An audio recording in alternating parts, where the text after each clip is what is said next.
아니, 그렇게 외롭고 심심해? 나하고 같이 우리 교회 가자. 난 예수님 믿으니까 외로움을 몰라. 허전하고 외로운 마음을 친구에게 털어놓았더니 친구는 대뜸 교회에 가자고 했습니다. 예수님을 믿으니 외로움도 없다는 친구 말을 정말 믿어야 할까요? 예수님 믿으면 외롭지가 않다고? 아니, 무슨 예수님이 내 애인이야? 아니면 친구야? 무슨 말 같지도 않은 소리를 하고 있어? 퉁명스럽게 친구에게 대꾸를 하자 친구는 버럭 화를 냈습니다.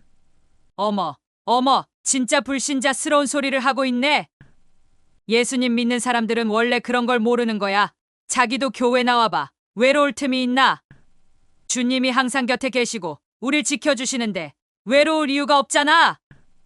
입에 거품을 물고 항변을 하는 친구를 바라보다가 문득 내가 왜 이런 이야기를 하고 있나 싶은 생각에 갑자기 허탈한 기분이 들었습니다.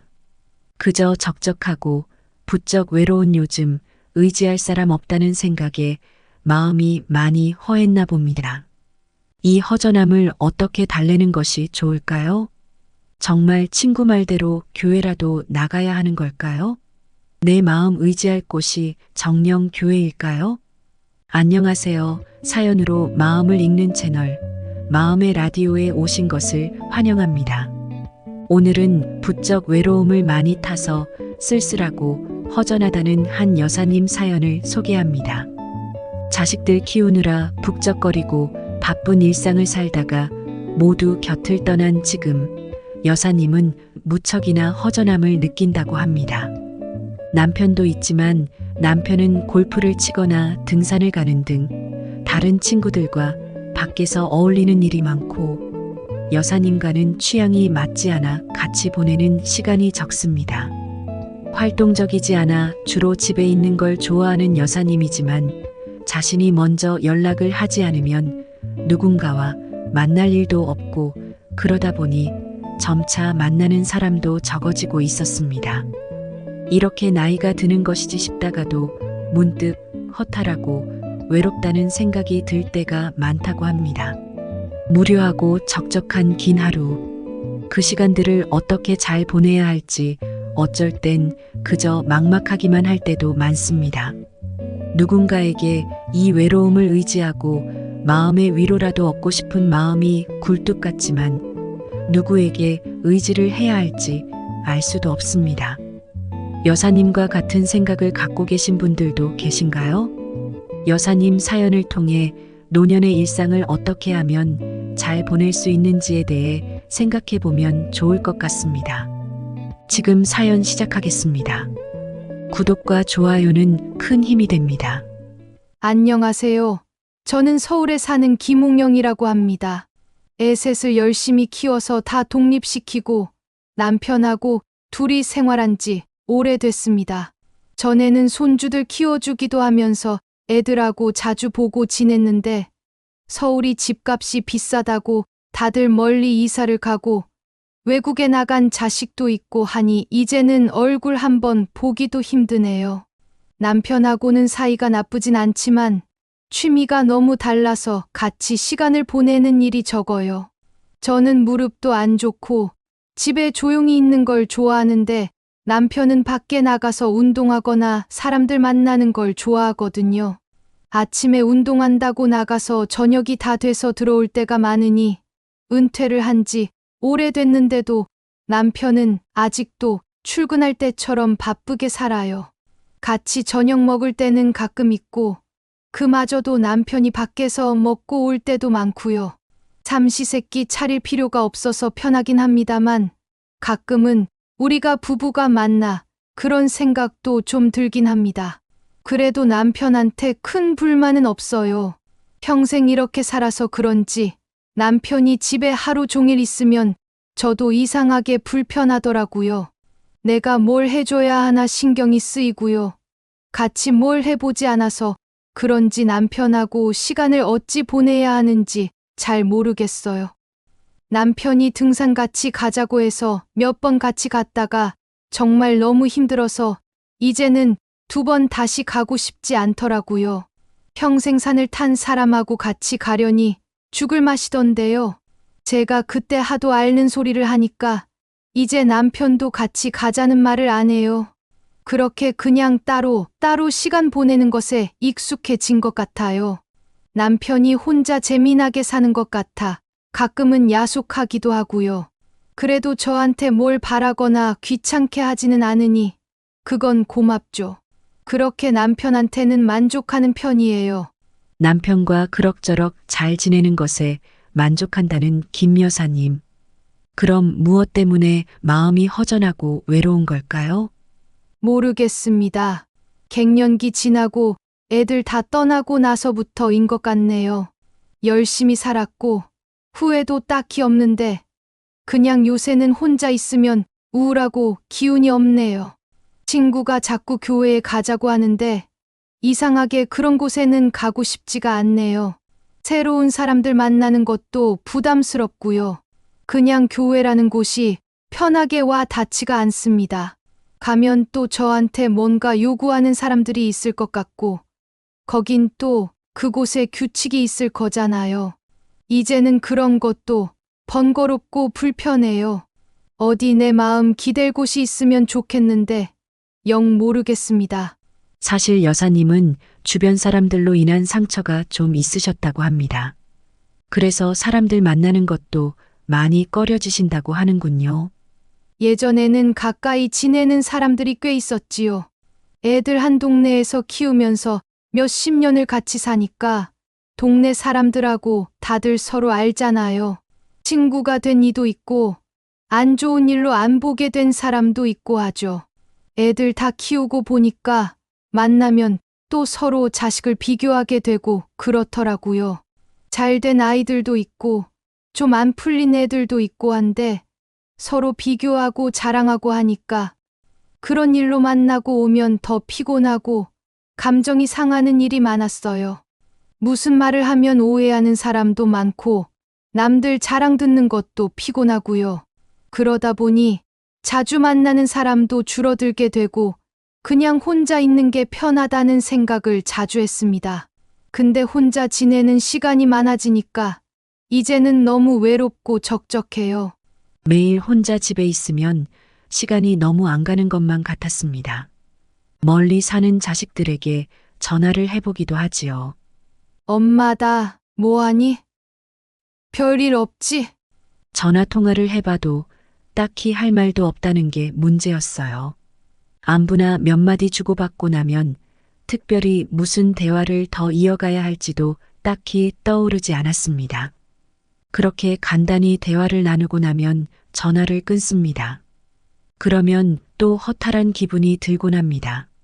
목소리를 들어 반가웠던 것도 잠시, 또다시 혼자 이겨내야 하는 시간이 되는 것이지요.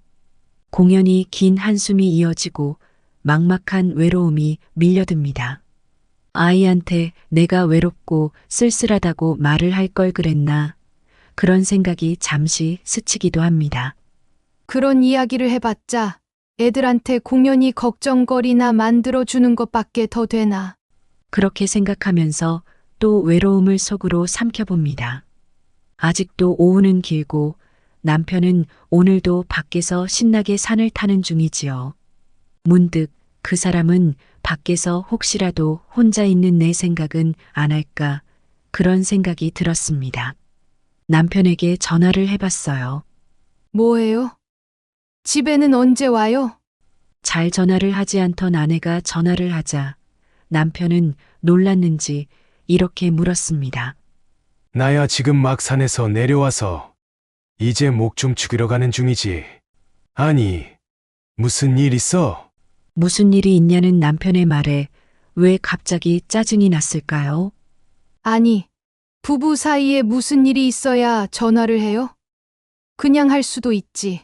혼자 실컷 놀러 다니니까 마누라 생각은 이제 아예 생각도 안 나는 모양이네요. 가서 목이나 축이세요. 이만 끊어요. 퉁명스럽게 쏘아붙이고 전화를 끊었습니다. 남편이 등산을 하러 산에 가는 것이 하루 이틀도 아닌데 왜 남편이 야속한 생각이 드는 걸까요? 잠시 짜증스러운 마음을 달랜 김 여사는 이번에는 친구한테 전화를 해보았습니다. 차나 한 잔 마시자고 할까? 그렇게 연락이 닿은 친구와 집 근처 카페에서 만나기로 했지요. 김 여사는 허전하고 외롭다는 속마음을 친구에게 털어놓았습니다. 친구가 자신의 마음을 알아주고 위로해주기를 기대하면서 말이지요. 자식도 남편도 몰라주는 내 마음을 친구는 알아주었으면 하고 기대를 했습니다. 외롭다는 김 여사의 말에 친구는 눈빛을 빛내며 바싹 다가와 앉았습니다. 아니, 그렇게 외롭고 심심해? 나하고 같이 우리 교회 가자. 난 예수님 믿으니까 외로움을 몰라. 허전하고 외로운 마음을 친구에게 털어놓았더니 친구는 대뜸 교회에 가자고 했습니다. 친구의 말에 김 여사는 당황스러웠습니다. 교회에 다니면 외로움을 모른다는 말도 믿기가 힘들었고 그저 위로나 받고 싶었던 마음이었지 교회에 가자는 소리를 듣고 싶었던 것은 아니었으니까요. 친구는 평소에도 교회에 가자는 말을 자주 하던 친구였어요. 그제야 김 여사는 그 친구를 불러낸 것이 후회가 되었습니다. 내가 괜히 얘를 불러냈구나. 눈빛을 빛내며 교회에 가자고 독촉을 하는 친구를 짜증스러운 얼굴로 바라보던 김 여사. 결국 그 짜증을 친구에게 표현하고 말았습니다. 얘, 말 같은 소리를 좀 해라. 예수님 믿으면 외롭지가 않다고? 아니, 무슨 예수님이 내 애인이야. 아니면 친구야. 무슨 말 같지도 않은 소리를 하고 있어? 퉁명스럽게 친구에게 대꾸를 하자 친구는 버럭 화를 냈습니다. 어머, 진짜 불신자스러운 소리를 하고 있네. 예수님 믿는 사람들은 원래 그런 걸 모르는 거야. 자기도 교회 나와봐. 외로울 틈이 있나? 주님이 항상 곁에 계시고 우릴 지켜주시는데 외로울 이유가 없잖아. 입에 거품을 물고 항변을 하는 친구를 바라보다가 이런 이야기를 하고 싶었던 것은 아니었는데 후회가 되는 기분이 들었습니다. 자기가 자꾸 가자고 하니까 나는 이상하게 더 안 가고 싶은 마음이 들어. 그러니 어쩔 수 없잖아. 김 여사는 애써 차분히 설명을 해보았습니다. 하지만 친구는 끈질기게 김 여사를 설득하려 들었습니다. 아니, 대체 왜 안 가겠다는 거야? 딱히 할 일도 없잖아. 교회 가면 좋은 분들도 많고 다들 서로 의지하고 가깝게 지낸다니까. 자기같이 외로움 많이 타는 사람들은 교회만 한 곳이 없어. 그러지 말고 딱 한 번만 와봐. 내가 불편하지 않게 해줄게. 친구는 물러서지 않고 계속 김 여사를 설득했습니다. 본래 김 여사의 고집을 아는 친구는 몇 번 교회 이야기를 꺼냈다가 김 여사가 이런지하에 거절을 하는 걸 몇 번 겪어보고는 회유를 포기했었지요. 하지만 김 여사가 외롭다는 말을 꺼내는 이 순간의 기회는 절대 놓칠 수 없다고 생각을 했습니다. 김 여사는 결국 자신이 뱉은 말의 책임을 져야 했습니다. 아이고, 내가 한 번은 간다고 해야 이 친구가 그만하겠구나. 그래서 결국 마음에도 없는 약속을 하고 말았습니다. 알았어. 내가 한 번은 가볼게. 친구는 김 여사의 말에 매우 기뻐했지요. 그렇게 친구와 차를 마시고 집으로 돌아오는 길, 김 여사는 허탈한 마음이었습니다. 공연히 외롭다고 하소연을 했다가 가기도 싫은 교회에 가게 생겼으니 혹 때려다 혹 붙인 기분이 들었던 겁니다. 결국 외로움을 달래지도 못하고 억지로 교회를 가자니 벌써부터 스트레스가 올라오는 기분이 들었습니다. 외로워서 누군가에게 의지하고 싶을 때마다 오히려 더 상황은 나빠지는 것만 같았습니다. 자식도 남편도 친구도 결국 외로움을 달래는 데에는 별 도움이 되지 않았던 것이지요. 누군가 절실히 필요하다고 느꼈지만 이런 순간에 내 곁에 있어주는 사람이 아무도 없다는 생각에 마음은 더 가라앉고 있었습니다. 누가 내 맘을 알겠어. 결국 다 내가 혼자 감당해야지. 누가 나하고 하루 종일 같이 놀아줄 것도 아니고 내가 어떻게든 혼자 해결을 해야 할 텐데. 김 여사는 고민을 했습니다. 아직도 이런 시간은 많이 남아있고 그럴 때마다 누구에게 전화를 할 수도 없는 노릇이었으니까요. 나도 운동이나 좀 해볼까? 건강을 생각하라며 평소 자식들이 운동을 하라는 잔소리를 많이 하곤 했습니다. 남편도 매일같이 산에 가니 건강했어요. 하지만 김 여사는 관절도 안 좋고 체력도 좋지 않았지요. 그래서 김 여사는 운동을 해보기로 결심을 했습니다. 그래. 혼자 가만히 집에 있는 것보다는 운동이라도 해보면 좀 낫겠지. 여사님은 혼자서 무료하게 시간을 보내는 것이 싫어서 평소 그렇게도 싫어하던 운동을 하러 다니기 시작했습니다. 헬스장에서도 삼삼오오 무리를 지어 같이 이야기를 나누는 사람들이 많이 있었습니다. 먼저 사람들한테 말 붙이는 성격이 아닌 김 여사님은 그곳에서도 혼자 조용히 운동을 했습니다. 그러다가 문득 친하게 서로 모여 앉아 담소를 나누는 그들이 부럽다는 생각이 들었습니다. 가서 나도 한번 껴달라고 해볼까? 김 여사는 그런 생각을 하며 러닝머신 속도를 조금씩 늦추며 걸었습니다. 같이 운동을 와서 친구들도 사귀고 하면 그것도 괜찮을 것 같았습니다. 김 여사는 자신도 모르게 그들이 무슨 이야기를 나누는지 귀를 쫑긋하며 듣게 되었습니다. 이번에 우리 아들이 엄마 생일이라고 글쎄 이걸 해줬다니까 봐봐. 이쁘긴 한데 너무 무겁지 뭐야. 목소리의 주인공인 한 여성이 손을 옆 사람에게 보여주고 있었지요. 어머, 세상에. 이게 몇 돈이야? 아들이 돈 좀 썼네? 어떤 이가 아들이 해준 금반지를 자랑 중이었나 봅니다. 그러자 상대방도 말을 했지요. 우리 딸은 몇백만 원 한다는 명품백을 사줬는데 내가 지난번에 안 보여줬나? 오늘 안 들고 왔네. 다음에 보여줄게.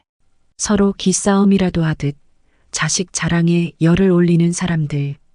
김 여사는 그들이 나누는 대화 내용에 크게 실망을 했습니다. 그저 욕심 없이 적적할 때 서로 위로가 되는 그런 친구를 만나고 싶었습니다. 사는 배경이나 벌이 자식의 잘된 정도를 놓고 비교하고 경쟁을 하는 사람들이 아니라 그저 내 마음을 알아주고 들어주는 그런 이들을 만나고 싶었습니다. 하지만 이번에도 그런 김 여사의 기대와는 전혀 다른 대화를 나누는 사람들이었지요. 그 대화에 같이 끼어든 것도 아니었는데 김 여사는 듣는 것만으로도 기가 빨리는 기분이 들었습니다. 혼자 적적하다는 생각에 말이라도 붙여볼까 싶다가도 이런 대화를 들으면 그런 생각은 저절로 사라지곤 했습니다. 혼자는 외롭고 같이는 피곤하고 그것이 김 여사님의 고민이었지요. 저런 세속적인 대화가 얼마나 피곤하고 스트레스 받는 것인지 이미 많이 경험을 했던 김 여사는 그렇게 또 그냥 혼자의 길을 선택하기로 합니다. 김 여사는 한동안 헬스장에서도 항상 혼자서 조용히 운동만 하다가 돌아오곤 했습니다. 누군가와 이야기를 나눠보겠다는 생각은 아예 접어둔 채로 말이지요. 헬스장은 운동을 하러 오는 곳인데도 운동을 하러 오는 동년배 여성들은 다들 한껏 차려입고 오기 일쑤였습니다. 운동은 하는 둥 마는 둥 하고 삼삼오오 모여 앉아 수다를 떨며 시간을 보내는 사람들도 많았지요. 김 여사는 그런 이들을 볼 때마다 조금은 갈등을 겪었지만 마음 상할 것이 두려워 늘 멀찍이 떨어져서 혼자 운동에 집중하려고 노력을 했습니다. 사람으로 인한 갈등을 겪느니 아직은 외로움이 더 나을 것 같다는 생각을 가진 김 여사였습니다. 그러던 어느 날 김 여사는 운동을 마치고 집으로 가는 길에 잠시 쉬려고 산책로 벤치에 앉아 있었습니다. 그때 옆에 누군가가 앉았습니다. 김 여사와 비슷한 연배로 보이는 여성이 강아지를 산책시키다가 자리에 앉은 거지요. 하얀 강아지가 참 귀여웠어요. 외로움이 깊어서였을까 김 여사는 자신도 모르게 먼저 말을 걸었습니다. 강아지가 너무 예쁘네요. 그러자 상대 여성은 활짝 웃으며 이야기를 시작했습니다. 우리 뽀삐 너무 이쁘죠? 지금 3살이에요. 말티즈고요. 얘가 제 막내딸이에요. 요즘 얘 키우느라 내가 시간 가는 줄을 모른다니까요. 똑똑하지, 이쁘지, 말 잘 듣지. 아주 그냥 얘가 효자예요, 효자. 그 말이 재미있게 느껴지면서 갑자기 귀가 번쩍 트이는 것 같았습니다. 효자, 그럼요. 아니, 효녀라고 해야 하나? 하이고, 나도 참 웃기죠? 하여튼 얘가 강아지긴 해도 자식보다 나아요. 맨날 내 옆에 붙어서 얼마나 이쁜 짓을 하는지 몰라요. 얘 쳐다보고 있으면 하루도 짧아요. 싱글벙글하며 강아지 자랑을 늘어놓는 상대의 말에 김 여사는 자신도 모르게 질문을 하고 있었습니다. 정말요? 강아지 키우는 게 힘들진 않으시고요. 아유, 힘들죠. 얘가 하루에 최소 2번은 밖에 나와야 하거든요. 밖에 나가는 걸 너무 좋아해서 제가 아침 저녁으로 그냥 비가 오나 눈이 오나 밖에 나가야 해요. 그런데요. 그렇게 만날 밖에 데리고 나오니까 너무 귀찮고 힘들었는데 내가 글쎄 건강이 더 좋아진 거 있죠? 무릎이며 어깨며 안 아픈 데가 없었는데 뽀삐 때문에 하루에도 몇 번씩 밖에 왔다 갔다 하니까 관절이 훨씬 좋아지더라고요. 그래서 제가 얘가 효자라고 하는 거예요. 나를 이렇게 운동을 시켜주잖아요. 그 말에 김 여사는 강아지에서 눈을 떼지 못하고 있었습니다. 하얗고 귀여운 강아지. 꼬리를 살랑살랑 흔들면서 김 여사를 보며 마치 웃어주는 것만 같았습니다. 그 귀여운 모습에 홀딱 반해버릴 것만 같았어요. 강아지를 키우며 바쁘게 일상을 보내는 것도 나쁘지는 않을 것 같네.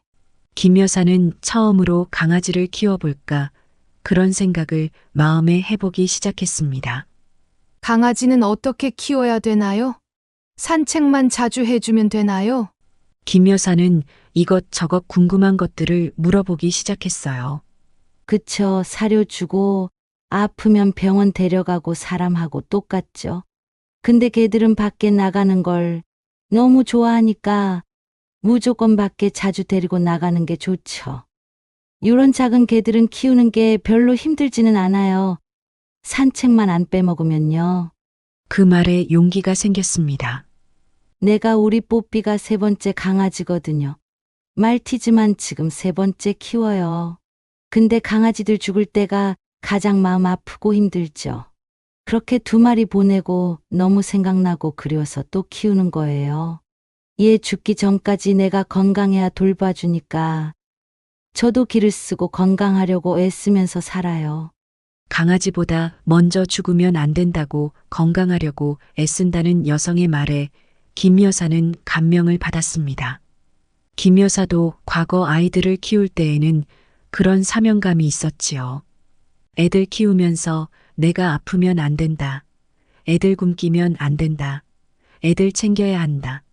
공부시켜야 한다 등등 김 여사가 어깨에 짊어지고 있던 많은 책임들이 있었습니다. 그 책임이 없어지면 홀가분하고 즐거울 줄로만 알았는데 어째서 이렇게 무기력하고 우울하고 또 외로움만 잔뜩 남은 것일까? 그런 의문을 가지며 김 여사는 강아지를 빤히 바라보았습니다. 꼬리를 살살 흔들며 빨간 혀를 내밀고 있는 하얀 강아지. 그 작은 생명체라면 책임을 져봐도 크게 부담스럽지는 않을 것 같다는 막연한 생각이 들었습니다. 김 여사는 집으로 돌아와 남편에게 곧장 이야기를 했어요. 나 강아지 키울 거예요. 남편은 깜짝 놀랐지요. 아니, 개를 키우겠다고? 남편은 곧장 반대를 했어요. 집에서 냄새가 나고 귀찮다는 것이 그 이유였지요. 하지만 김 여사는 혼자서 다 책임지겠다고 큰 소리를 쳤습니다. 당신은 어차피 만날 밖에서 놀다가 밤에나 오잖아요. 강아지하고 마주칠 일도 없을 테니 염려 마세요. 그렇게 김 여사는 강아지를 입양하기로 결심했습니다. 자녀들의 도움을 받아 유기동물 보호소에 가서 작은 강아지를 한 마리 데려왔어요. 그리고 지극정성으로 돌보기 시작했습니다. 강아지를 돌보는 일은 사실 생각보다 쉽지 않았어요. 집안에 배변 실수를 해서 집이 엉망이 되기도 했고, 신발을 물어뜯고 물건을 망가뜨리기도 했습니다. 밥을 먹을 때 달려들어 식사를 망치기도 했지요. 제대로 훈련이 되어 있지 않았던 강아지였어요. 개에 대해 별로 아는 것이 없던 김 여사는 강아지를 다시 훈련시키느라 아주 고생을 해야만 했습니다. 개에 대해 유튜브를 보며 공부를 하고 훈련사들이 알려주는 대로 교육을 했어요. 건강해지라고 좋은 재료로 사료를 직접 만들어 먹이기도 했습니다. 밖에 나가 산책도 많이 했어요.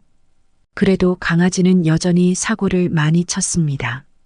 그 크고 작은 사고들을 수습하느라 강아지 꽁무니를 쫓아다니다 보면 하루가 어떻게 가는지도 모를 지경이었습니다.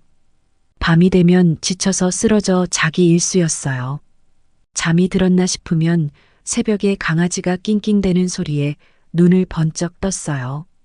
강아지는 꼭두 새벽부터 밥을 달라고 하거나 밖에 나가자고 했어요. 정말 새벽부터 밤까지 하루 종일 개 뒤치다꺼리를 하느라 처음 몇 달은 초죽음이 되다시피 고생을 했습니다. 그렇게 개에게 온통 신경을 쏟은 지 몇 달이 지나고 개와 지내는 일상에 많이 익숙해진 김 여사.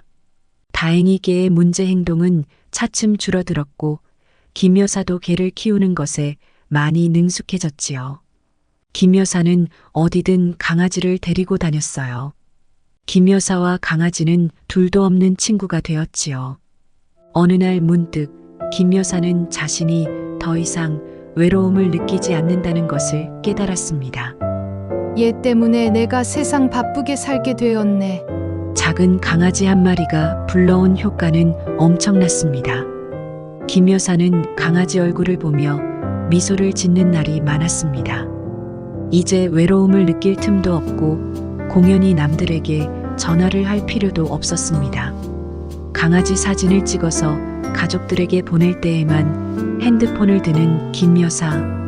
강아지는 다른 가족들에게도 인기 만점이었어요. 자녀들과 손주들도 강아지를 무척 보고 싶어하고 궁금해했지요. 요놈, 꽤나 귀엽구만. 남편도 강아지를 막상 키우게 되자 강아지한테 흠뻑 빠지고 말았지요. 등산도 줄이고 아내와 강아지를 같이 산책시키는 일이 많아졌습니다. 그런 일상이 김 여사는 꿈만 같았어요. 불과 얼마 전까지만 해도 외로움에 몸부림을 치며 살았었는데 너무도 우울했는데 강아지 한 마리 때문에 자신의 삶이 완전히 바뀌게 될 줄이야 상상도 못했기 때문이지요. 그저 외로움을 달래줄 대상이 필요했을 뿐인데 강아지가 들어온 김 여사의 삶은 엄청나게 달라졌던 겁니다. 하지만 김 여사에게 숙제가 하나 남아 있었습니다. 자기 이번 주말에 교회 나오기로 한 거 잊지 않았지? 친구의 문자를 받은 김 여사는 과거 한 번은 꼭 가보겠다고 약속을 했던 것이 떠올랐어요. 어쩔 수 없이 남편에게 강아지를 부탁하고 주말에 약속했던 대로 친구의 교회에 나갔습니다. 친구는 김 여사를 환한 미소로 맞아주었지요. 처음 가본 교회는 어색하고 불편했습니다.